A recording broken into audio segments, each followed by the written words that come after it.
All right. Come on in. Come on in. Come on in. Welcome. Okay, let me share my screen.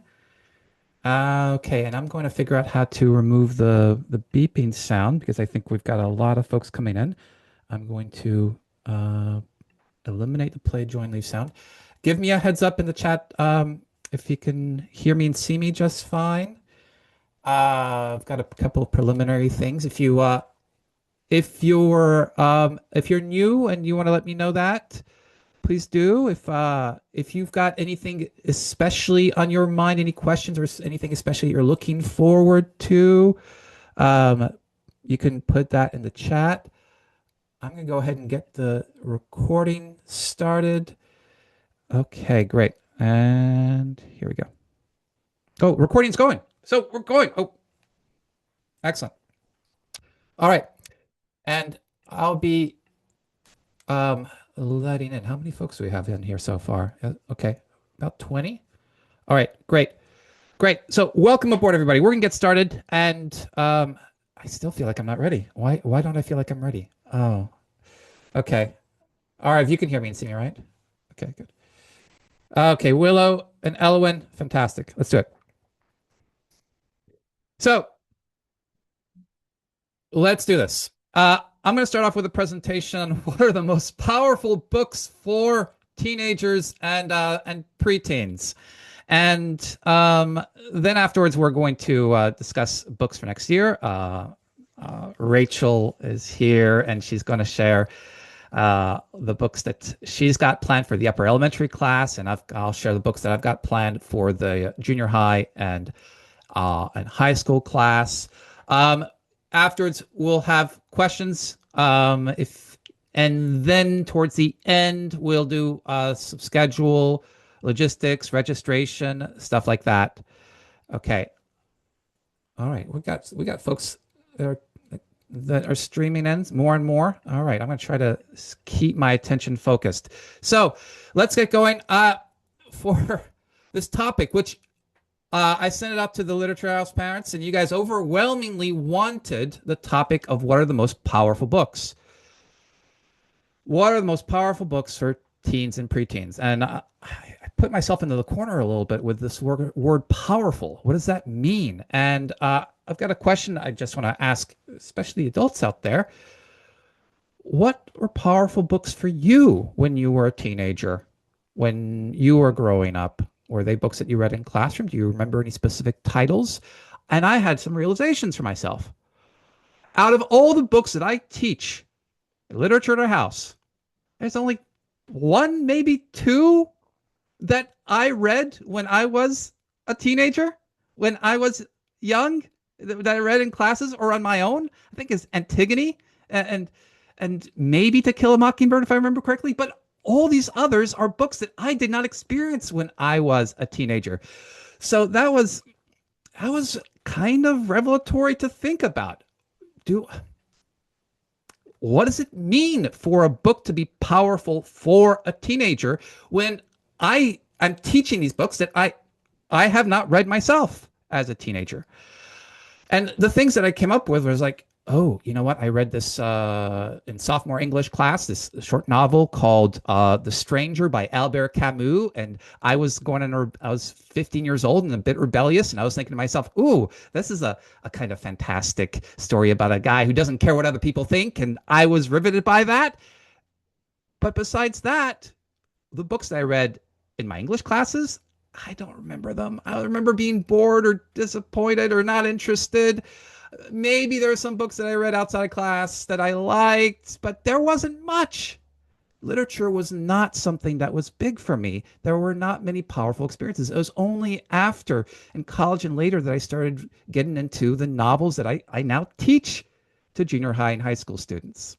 And Elwyn, I see you have your hand up, but Elwyn, put the question in the chat. So if anybody has any particular questions, I'm going to try to go at a pretty fast pace here. Put your question in the chat, and then I'll address all questions after the presentation. But I am curious if you do want to share in the chat, adults, parents out there, if there are any books that you do think of that were powerful for you as you were a kid, let me know that. So in preparation for this, I did a couple of things. I reflected on all the classroom moments that were powerful and tried to understand that. And also, I got in touch with alumni, with former students. We've been doing literature at our house for, since 2013, for a long time. And so there are a lot of students that have been with us for many, many years. And I I got in touch with them. I heard a lot and I got some pretty interesting feedback from them. So I'm seeing great, some answers in the chat. Wonderful. Now, let me get into a few quick classroom anecdotes. This is me just like thinking back to the past few days. What has happened in the classroom that has been about powerful moments in books? And I'll just start off with three quick things. And as we're going along, I'm going to try to extract some meaning from these little anecdotes that we're going to build up to then finally have an answer, or what, not only what are the powerful books, but also what are the standards for determining what is a powerful book for a teenager and a preteen. And we're going to see that that's going to matter what age you're in. So I just finished reading An Enemy of the People with the junior high students. And at the end of An Enemy of the People, spoiler alert a little bit, one character decides he's ready to take on the world, that he feels like he is the strongest man when he's most alone, and society isn't going to stop him. And I made a mistake.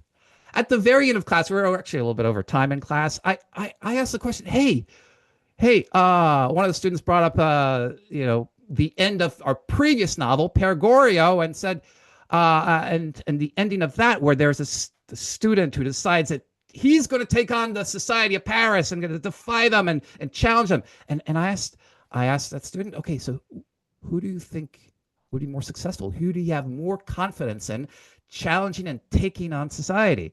And as that student was writing down their answer, or telling me their answer, yeah, it'd be Eugene from Pergorio. Right in the chat, simultaneously, another student that was saying, oh, Thomas Stockman, for sure. And then suddenly a debate that I started right at the end of class started coming forth. This debate about, okay, what kind of character does it take? What kind of moral character, what kind of intellectual character does it take to challenge society's beliefs? And that was a significant, powerful moment there. And okay, so I just want to establish that. And I've got more and more folks coming in as we're doing this. Great. Now, next, another little anecdote from class. This is from the junior high class. I'm going to share two different parts of it. Before our winter break, like last week, we read together a portion in class where Claude Frollo, the villain of the story, obsessed with the gypsy Esmeralda, is going to assault her. And Quasimodo, the sincere, deeply loving Quasimodo, rescues her by picking up this man and throwing him off, and is about to kill him till he recognizes him as his foster father, whom he dearly loves. And you've got this dramatic, tense moment where this young man, Quasimodo, has to decide what to do. Is he going to kill his father, or is he going to let him rape the one he loves? And at the end of that reading, that tense, emotional, powerful reading, students are like, oh my goodness, I wish Claude Frollo were dead. I think I should have killed him. I've never seen my students with such bloodlust before. They were eager for the death of a character. And I sympathize with that. But there was this powerful emotion that was being drawn forth from that. Now, in The Hunchback of Notre Dame, we've got these two very different characters. We've got Claude Frollo, who's not a carbon copy villain like the Disney movie might make you feel. This is a character who is very devout, whose virtues have led him to have Quasimodo revere him.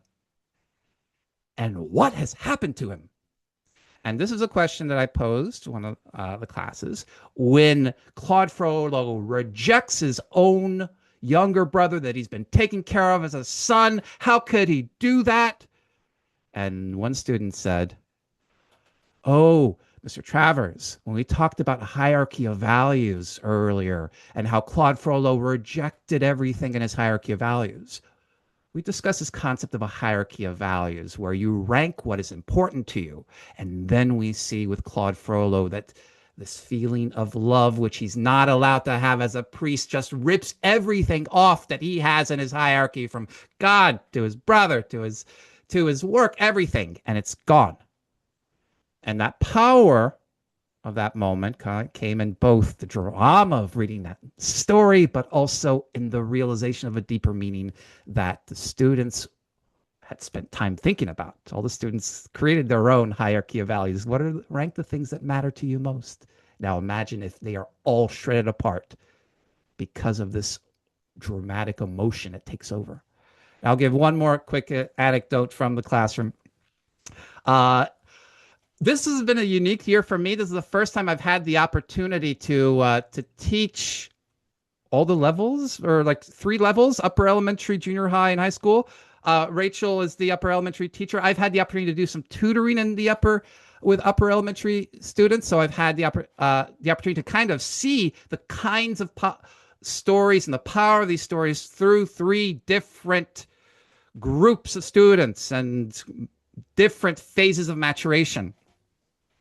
So this was just yesterday in my upper elementary tutorial. We're talking a little bit about the Secret Garden, and then in the Secret Garden, you've got Mary, who has been contrary or laughing, who's been a wretched human being who is starting to change, and one of the factors that helps her change is that she's starting to have deep personal values that mean something to her, and she becomes frightened at the thought that this garden, the secret garden that she's discovered, might become known by everybody, and then she will no longer have this precious secret of hers anymore.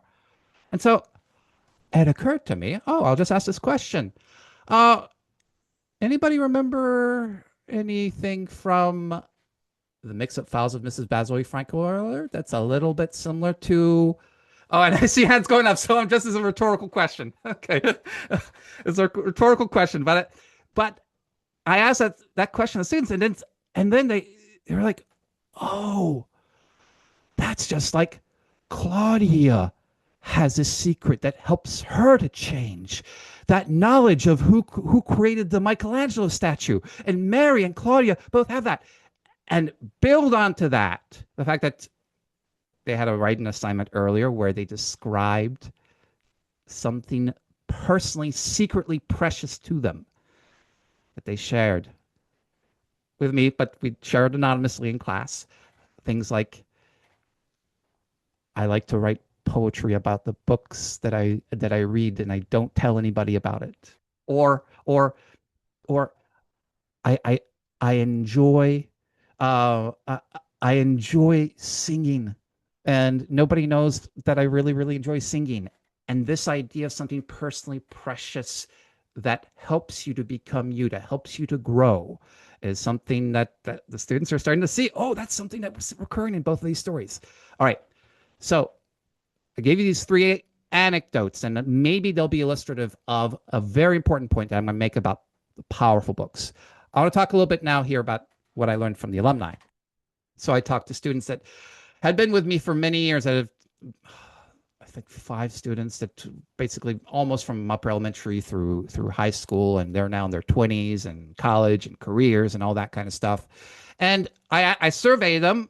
Okay, what are some of the powerful books that you remember? And then I also, some of them volunteered, and I just got off the phone with a student a few moments ago talking a little bit about why these were powerful books.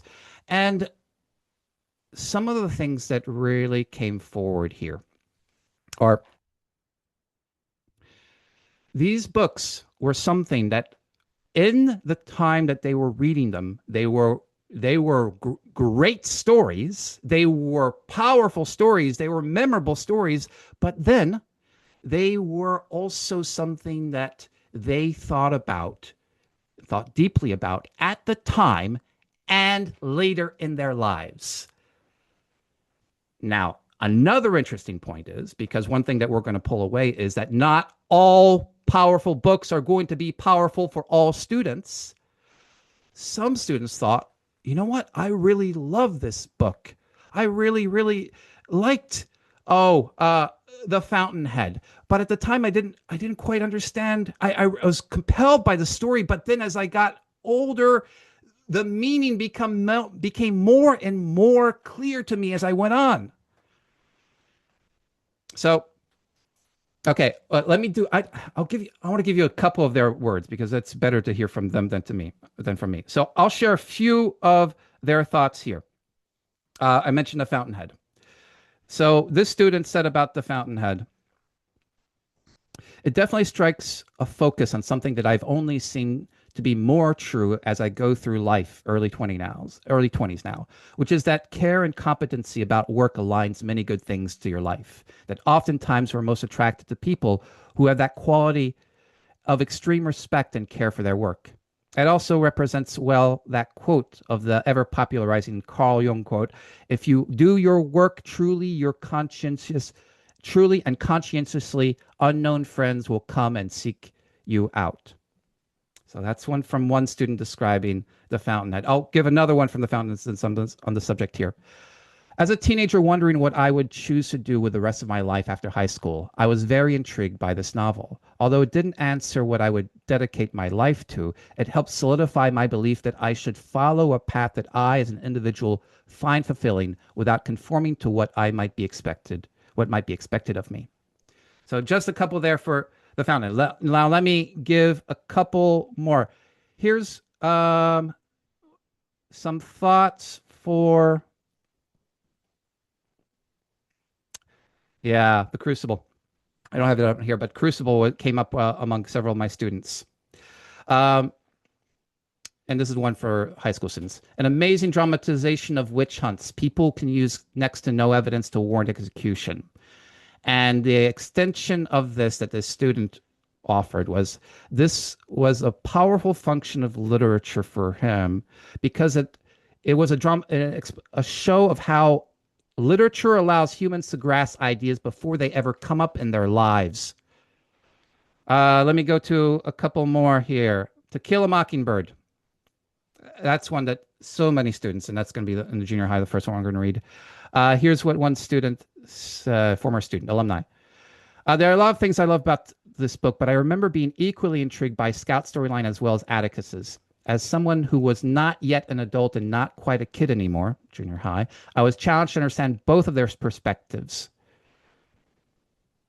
Let's see. More here. Let me go to, oh, Secret Garden came up. Here's one from a student in their early 20s. Secret Garden, when they read early on, but now in their 20s, it's one that they went back and read over and over again because it's so optimistic. And specifically, it dramatizes how people can improve. People can improve. And that might be a kind of, I remember this, my student said, kind of, this might sound hokey, but it's something that deeply matters that is dramatized. Let's see, a couple more. How about, yeah, let me go to, how about Fahrenheit 451. This is one that we're going to start the year with in the high school class. And this is also illustrative that you might get something out of a book that is powerful that might not be the complete explicit theme. At certain points in your life, you're going to have something from that novel that especially resonates with you. And this is the case for this explanation. The most powerful thing I remember was our discussion about the impact the character of Clarice has on Montag. In class, we were thinking about a Clarice in our own lives, somebody that has a strong influence on you, someone unexpected who you made a connection with, or who inspired us to think differently.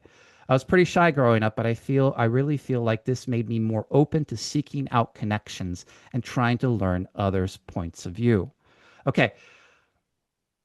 I could go on, but I'll stop there just to give you kind of a sampling to lay the groundwork for what some deeper thoughts on what makes these books powerful. So What makes a book powerful? Now, I want to first start off by distinguishing what is a powerful book versus what is a fun book to read, or what is an important book or considered important book. In literature classes and when I was growing up, I remember reading things like a lot of Shakespeare. I remember reading things like I don't know, Death of a Salesman because it's in the canon. Shakespeare because everybody needs to read Shakespeare. Even if you're 5 years old, you're going to read an adaptation of Shakespeare. But whether or not it was a powerful story with powerful meaning, that was not the primary factor. And secondly, importantly, whether or not it resonated for the themes and the meaning resonated for that age group is not taken into consideration. Great books, powerful books, like powerful music. Think of Beethoven. Think of the Sistine Ceiling as a powerful painting. They appear powerful to anyone. But in order to be extremely much more powerful, they've got to resonate with you personally. And there could be something really small in your life. Your personal favorite movie is probably not the one that might be Schindler's List, or that would be powerful for everyone, but something that resonates with you.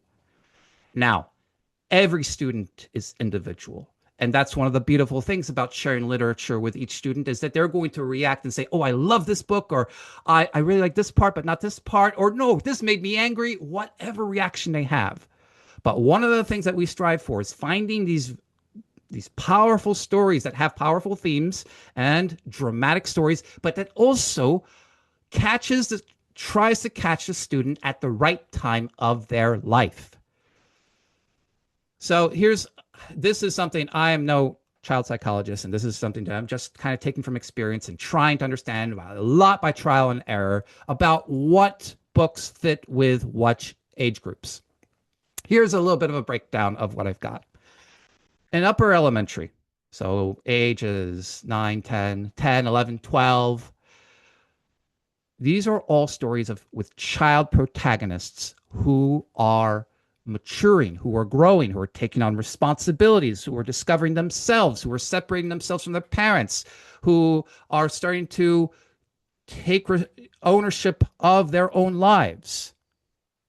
And Rachel, I love that word that you told me about, efficacious. Seeing children be efficacious on their own is one of the resounding things that makes an upper elementary story powerful for children. Junior high, we don't have child protagonists anymore. To Kill a Mockingbird, as was mentioned, is like a little bit of a transition one. We are reading adult fiction with adult protagonists and antagonists.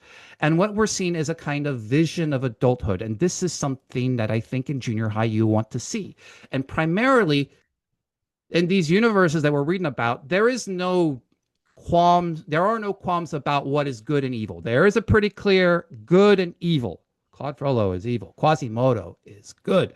And those things are clear. But what we do see is, how do adults act? Are they individuals who have integrity, who are willing to be determined to do what is good, or are they hypocrites? Are they going to shy away and look at expedient values and just do the short term and forget about the principles that they're fighting for? So stories like 93 is another one that came up, or Notre Dame. A lot of Victor Hugo is a part of this, or Doll's House, or Shane. These are stories that have these characters whose integrity is tested, and To Kill a Mockingbird is definitely on that list. And so we love the heroes, and then we look at the villains and say, I want to kill you, Claude Frollo. You're awful. Now, in high school, when I asked my high school students, because I asked this question to them yesterday in class, I asked them, what are the most powerful books you read? Simultaneously, two students wrote in 1984. 1984. That's a novel that I don't teach. But they're reading it on their own on the side. And I asked them, oh, what is it about 1984 that is so powerful for you? And the word that they both used was relevant. It's relevant.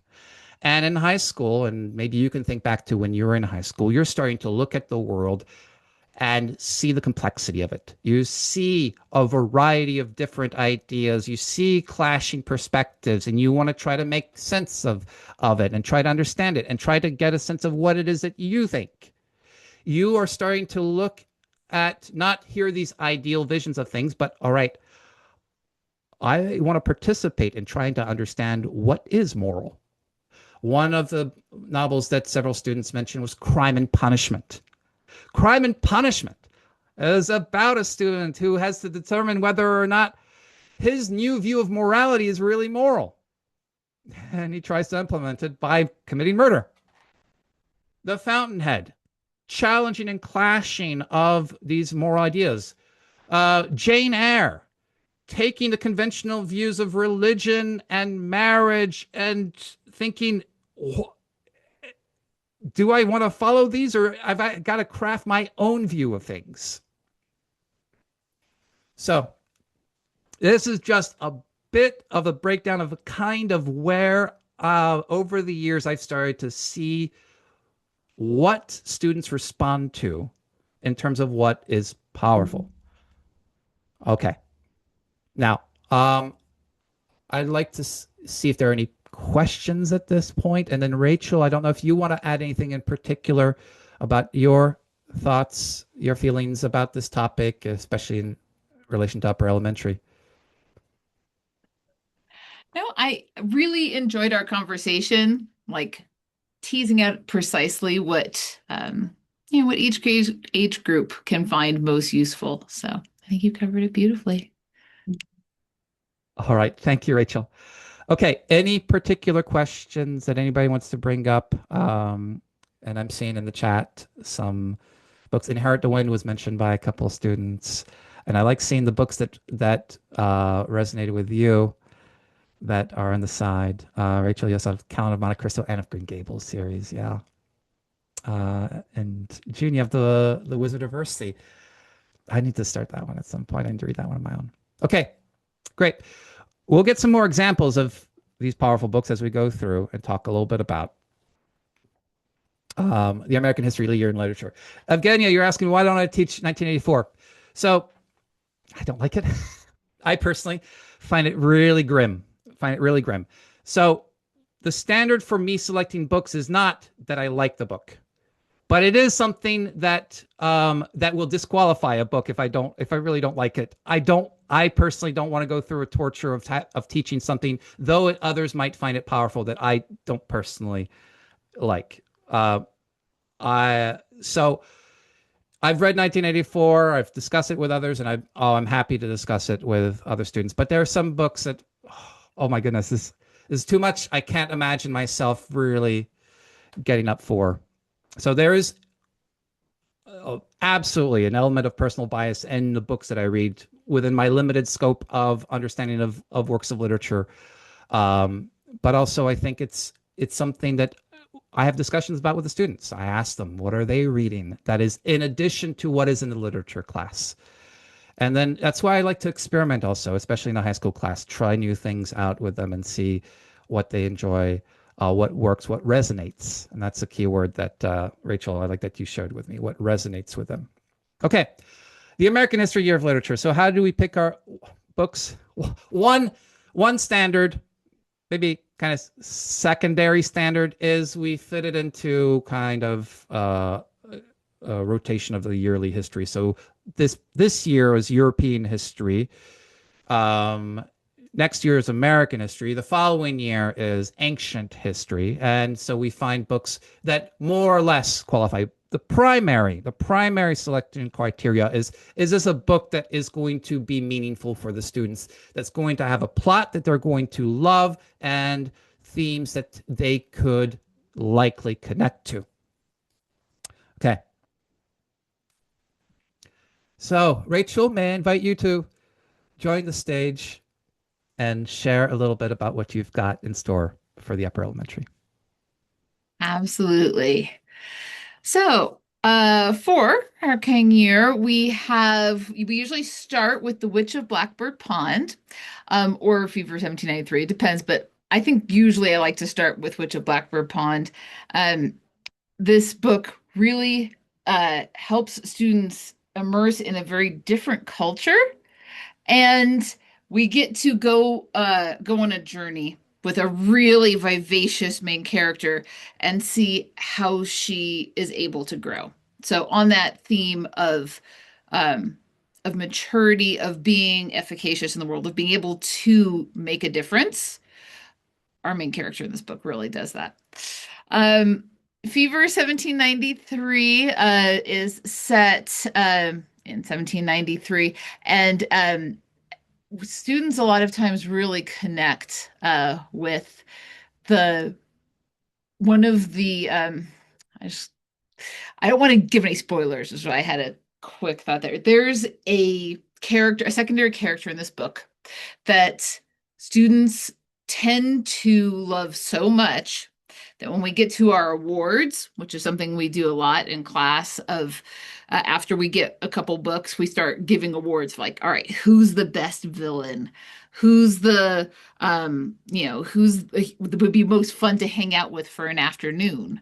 Who would you most like to go visit in their time period? Um, there's some there's especially a secondary character in this book that students resonate with a lot. We also have the K, which is short, but incredibly powerful. When we do this book, we discuss a lot the difference between having an accepted belief and a conviction, right? So, what is the difference between just, that's what people do around you, so you just sort of like accept that that's the way things are, versus having thought it through and say, this this is something I believe is true.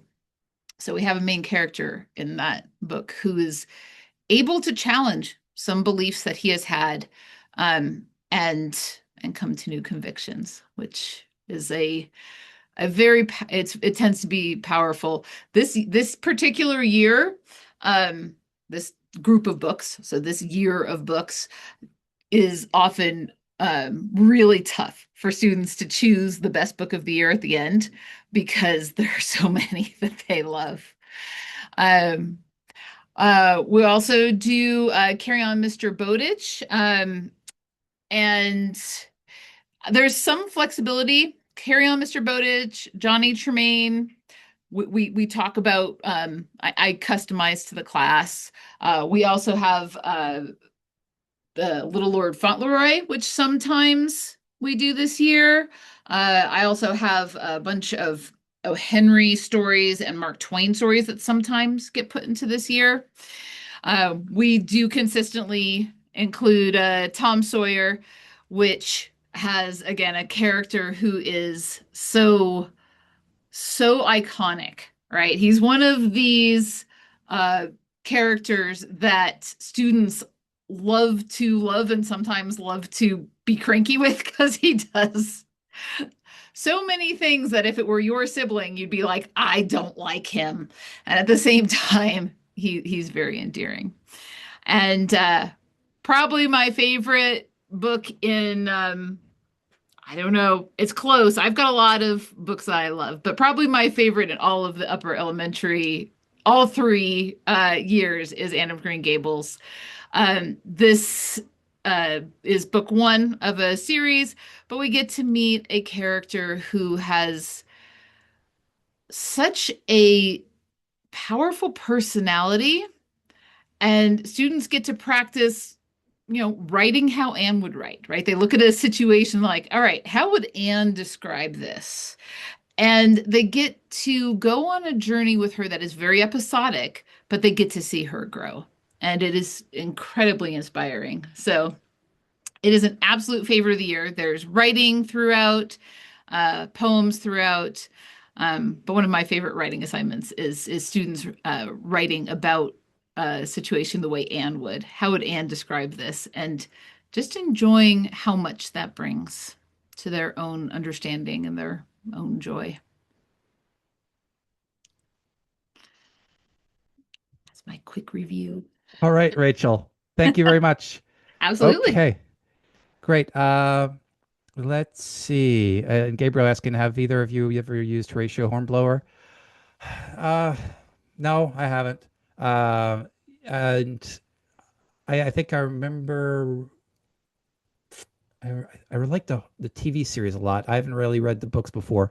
I've Um, read this series. I would say it would probably be a high school one if it mhm. was going to be. Okay. Yeah, you think I should? I think it's super fun. It is one that is a long series. I don't have a full grasp on which one would actually be the most useful. Okay. Okay. Thanks, Rachel. All right. Let's see. Now, junior high. Okay, so in the American history year of junior high, here is what we have. Now I've got books in bold and books that are not in bold. The books that are not in bold are additional possibilities depending on how the year goes and how much time we spend with certain books or so variety factors. I like to have flexibility and not a particular rigid structure throughout the year, but there are things that over the years have really worked well. And starting off the year with To Kill a Mockingbird is fantastic. As mentioned, there are these two dual storylines, the children's storyline and the adult storyline. The adult storyline is about integrity. Are you going to defend a black man in a town that would find you to be a racist if you did? And or that would not, well, that would no, that would not be the opposite. That would despise you because the town is racist. And the children's storyline is would what does empathy look like? What is empathy?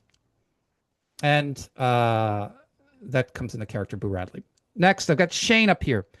Shane, the story of a mysterious stranger who comes to a town to a homesteader family who is having some trouble with the big time ranchers who are trying to push them out. And this also has a child's perspective of an adult world as a child is looking up to this mysterious stranger and wanting him, desperately wanting him to be a hero. And will this man do what is good, what is right? Inherit the Wind.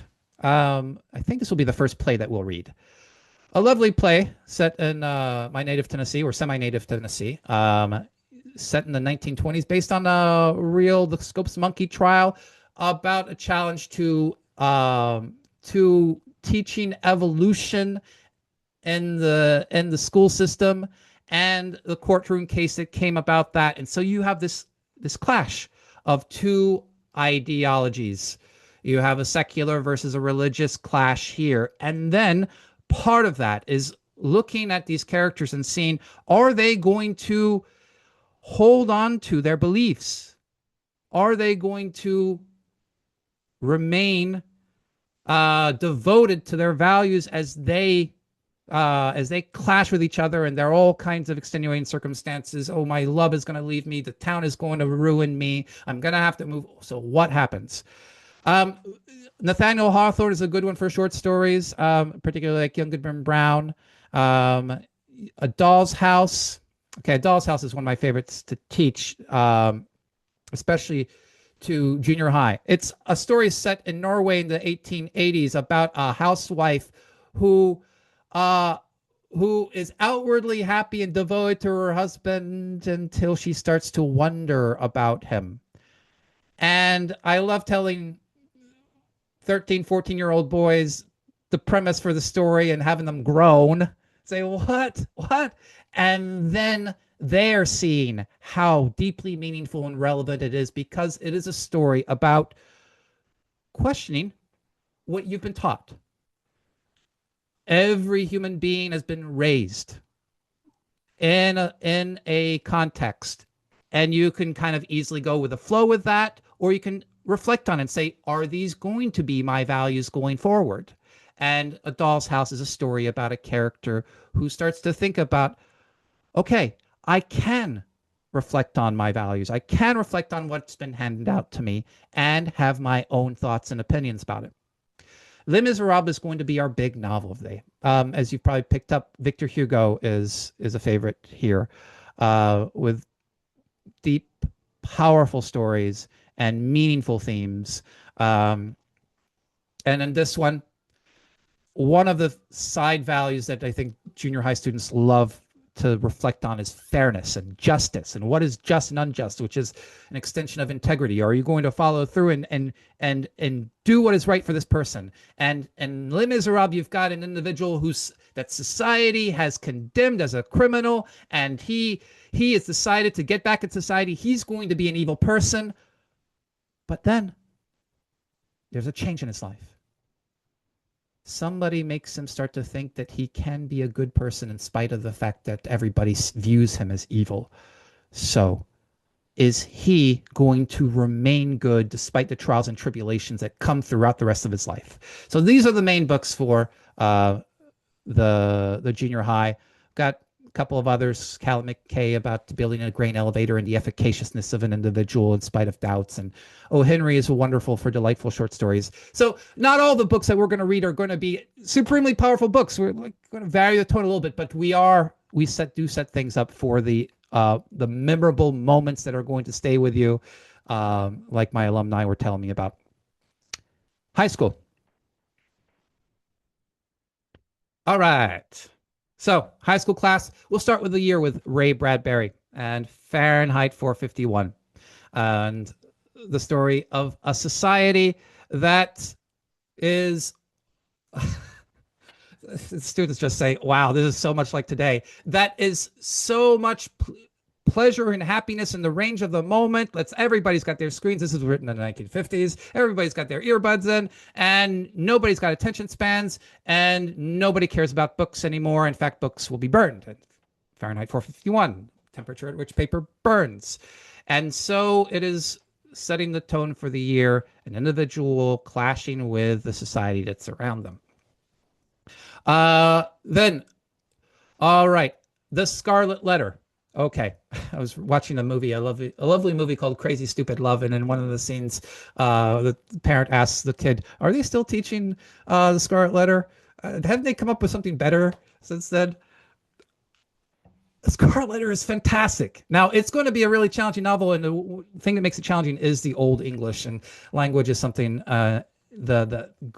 Getting through that language is difficult. But then when you get through it, you start to see this individual who has made a choice in their life to love someone and then to be shunned by society for it. And it's a deeply psychological, deeply powerful story about whether or not you're going to stay true to what you love and what happens to you if you don't. What happens to you inside psychologically. Along those lines, The Crucible. The Crucible, the story set during the Salem witch trials about an individual who is maligned and dragged into accusations of horrible things. And of course, it's all fabricated. And the hysteria that can come over a populace when they have a desire to condemn others. And as we're going through these, you can kind of see reflections of how students might think about the world that they live in. But oftentimes those kinds of reflections are things that I let students reflect on their own, because our goal is to get into the stories and to experience these stories in the worlds that they're set that are not ours, to see the universality of these issues, that they happen across countries, across times, across peoples. The Great Gatsby. The Great Gatsby, actually, it's not one of my favorite novels, but it's one that is great as a kind of setup for and connection discussion of the Fountainhead. All these books that we read, we're constantly making connections between them, constantly integrating. That helps us get a deeper understanding of them. And The Great Gatsby, the story of a foppish man who has gained a lot of wealth and dedicated his life to try to revivify the past that he's held on to, this empty dream that he is trying to get back to, this love, this former love that he's wanting so badly, and it's just shallow and meaningless. And a little bit of the opposite of that, I've got The Fountainhead, about an architect who designs things unconventionally and is told repeatedly that he's going to fail if he doesn't do his architectural style the way that the public or the conventions demand. And it's about his saga and the development of his career through his life as he holds on to his convictions about his work deeply and personally. I've got The Lady from the Sea on there. Ibsen, Henrik Ibsen is another one of the our go-tos, one of the great authors that we really like. And The Lady from the Sea is about a doctor whose wife is starting to fall out of love with him, and he's trying to figure out why, and trying to understand. And the answers that he comes to, he's got to look not at her specifically, but about the society that she lives in that is making her the way she is. And then I've got a bunch of others here that are possibilities that we might plug in. Animal Farm is one that's popular. Tours of the Sea is another Victor Hugo novel that we sometimes I've taught. The Wild Duck is another Ibsen that we might substitute depending. The Maid of Orleans, Friedrich Schiller, is a playwright that I've started to really like, and we might throw him in. Another possibility of Victor Hugo is The Man Who Laughs, which I taught before, and one of my alumni loved this book. Is up there among their favorites that they've spent time with throughout with Literature at our house. So that's the high school. Any questions about the books from any of the classes before we go on to schedule logistics? No, I have not used a Neville Shute. It's that's a blind spot for me. I think I remember uh, watching a Neville Shute movie. I think I started a Neville Shute novel once. That might be something I might one summer I might look at. A Town Like Alice. Mhm. I would definitely say high school if you're going to include it. For Neville Shute. Mm-hmm. He's great. Cool. Maybe Rachel, I'll have you come be a guest teacher. Horatio Hornblower and Neville Shute with Mrs. Minor. Okay. Kristen, you're asking, do this high school class do longer writing assignments? Yes, they do. They do. Um, so this gives me an opportunity to talk about the writing workshop for the junior high, which is a supplement. In the junior high and the upper elementary, the writing is an extension of the class discussions. And it's the purpose of the writing is, okay, you had some time to reflect on the topics that we discussed in class. Now write some more about it, and then we share those in class as a continuation of discussion. And the junior high, oh, I'm sorry, in the high school class, and I neglected to mention that, I don't call it a class. I call it a seminar. And I've got to start calling it a seminar instead of a class. A seminar is the fundamental difference is the students contribute much more to the content of the class discussions. So with the play that we just read, with the novels that we read, what they do is they will pick out a quote and write a paragraph explaining why they picked that quote. And then they do that every class. They send that in before the class, and that becomes part of our class discussion. There are also more frequent, longer assignments that we do. So yes, much more writing. There is no writing workshop for the high school class, but writing is built into the class. But I don't spend a lot of time with correcting writing. It's still come as you are with the writing, and as feed for the discussion mill. But there are times when the high school students, they do presentations, 2 or 3 presentations a year, or write an essay that's going to be shared. And that's something that I have. This is something different for high school class. We take a week off from classes and we have private tutorial sessions. And so we have a moment where I go through and discuss the poems that they've selected that they're going to possibly present to the class and so forth. Okay. All right. Any more questions here? And Gabriel, thanks for your 2 cents there. And then, all right, let's see. Is there a middle school writing course, and would you recommend kids to take it? So the middle school writing course is the junior high writing workshop. And the junior high writing workshop, what we do is we take these assignments that students have been doing in the literature class and do a second draft of them. That's where we focus on clarity, on structure, on style. And then there are occasionally some additional writing assignments. Like right now, the junior high writing workshop is writing an essay on the Hunchback of Notre Dame. And I think it's worth it. I think it's worth it to do the writing workshop. Uh, but I think it depends on what your schedule is like and what students want. Okay. All right. How are we doing time? We are right at time. Just quick shout out. Many of you might know me from Touching the Art. So we will have an elementary art appreciation class, which is for all elementary ages, first through sixth grade. That meets once a week. And we will have a junior high art appreciation class.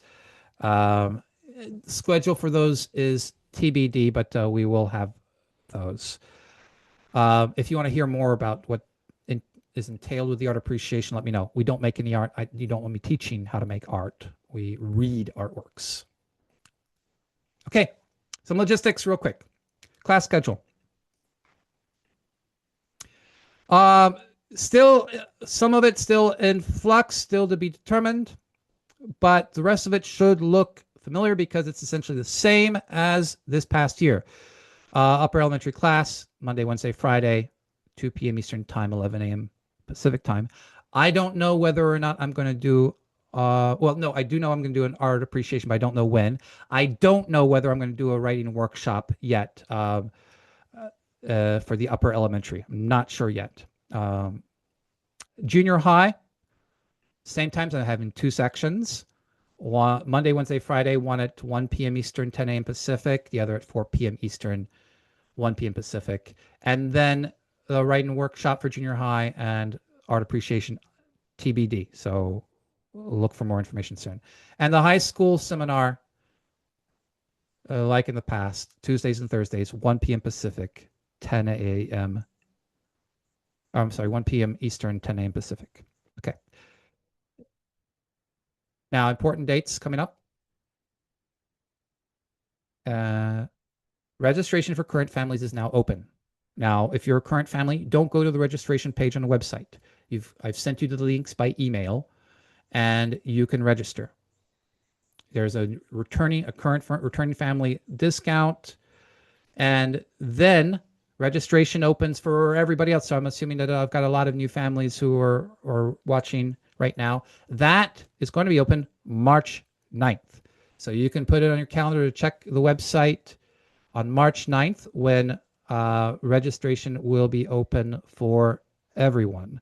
Or if you want to make sure to get an email from me directly to you, you can let me know. Hey, Luke, can you email me?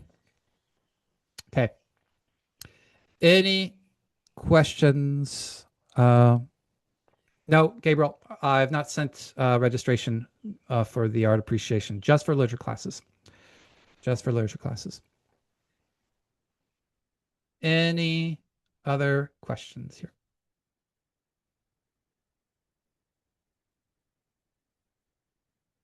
Art meets once a week. Once a week. This for the junior high, this year we've been doing it on Thursdays at 4 p.m. Eastern, 1 p.m. Pacific, and the elementary we've been doing it at Fridays at 3 p.m. Eastern, 12 p.m. Pacific, and probably going to do it the same schedule, but I need to see how other things pan out. So the writing workshops once a week as well. Okay. What grades is junior high aimed at?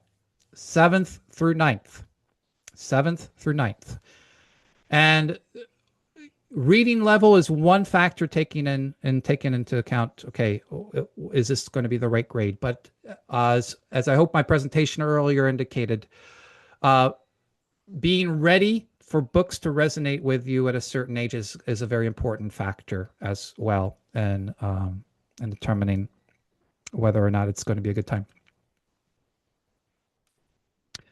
Okay. All right. Thanks, Lucy. And then Gabriel, I'd like to note that I am seeing a powerful synergy between the skills developed in art appreciation and the ability to understand and interpret literature. Oh, interesting. Gabriel, I'd love to at some point hear more about that. Okay, Michelle, if we can't make the times, yes, recordings. We've got a page where all the recordings are available the same day, like at 6 p.m. Eastern time that day. And so we even have some families who who set out to attend like twice a week live and then watch a recording for one more, just like you might do, Michelle. Uh, and then you're in sixth grade class, junior high class. That is a discussion that we'd have. My initial response would be to say upper elementary. Um, and uh, but that's something that I know, and we want to be flexible with students' abilities, but that's something that we can have a chat about. And for anybody, if anybody has questions or wants to discuss placement, email me and we can set up a quick call. Michelle, sibling discount. I only have sibling discounts for the elementary art appreciation, but not for other courses. Our classes are small. We've got a max of 12 for the junior high, about 10 for the upper elementary, and around 8 for the high school literature. So to make it viable for us to do it, no sibling discounts. I'm sorry. Okay. Any more questions? I'm going to stick around for a few more minutes, but I'm going to say an official goodbye. Thank you very much to all of you who joined. Contact me if you have further questions, and I look forward to seeing you guys somewhere down the line, either in the classroom or elsewhere. And if you do have some powerful books that come to mind, share them with me. I'm always looking for more. Thank you, everybody. Bye bye. All right, I've paused the recording if anybody has any off the record stuff that they want to bring up.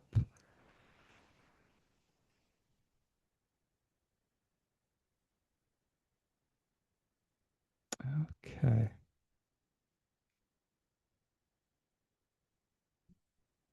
Emily and New Moon. Emily and New Moon.